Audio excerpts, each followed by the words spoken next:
L'annonce simultanée de deux communiqués officiels de la famille royale a profondément ébranlé les fervents admirateurs de la monarchie britannique.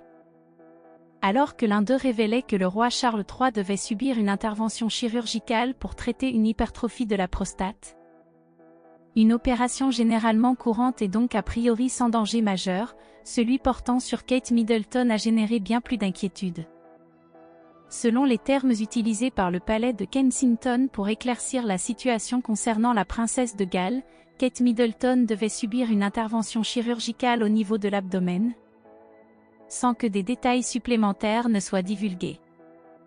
Il était également spécifié qu'une période de convalescence prolongée serait nécessaire après cette opération, et que l'épouse du prince William ne pourrait pas reprendre ses déplacements et ses engagements royaux avant au moins la période de Pâques.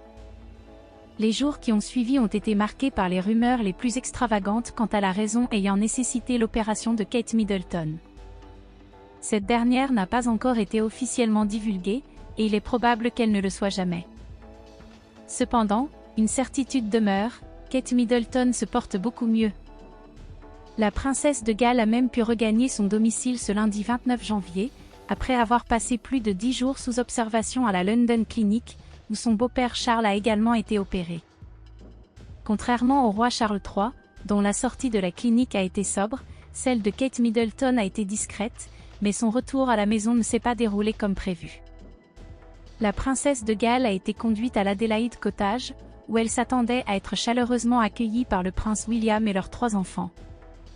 Si le prince William a certainement pris en charge avec compétence la gestion du foyer pendant l'absence de son épouse, Kate Middleton, il n'y avait ni George, ni Charlotte, ni Louis pour l'accueillir à son retour. Autant dire que cette constatation a dû être décevante pour Kate Middleton, qui avait dû se contenter jusque-là de simples vidéoconférences pour communiquer avec ses enfants. Effectivement, selon le Daily Mail, lors du retour de Kate Middleton à la maison, les 3 enfants de Kate et William étaient encore à l'école. Ce qui explique pourquoi ils n'ont pas pu accueillir leur maman dès son retour. Kate Middleton a donc dû patienter de longues heures jusqu'à la fin de la journée scolaire pour retrouver ses enfants. Si l'attente est souvent récompensée, cette fois-ci, elle en valait vraiment la peine.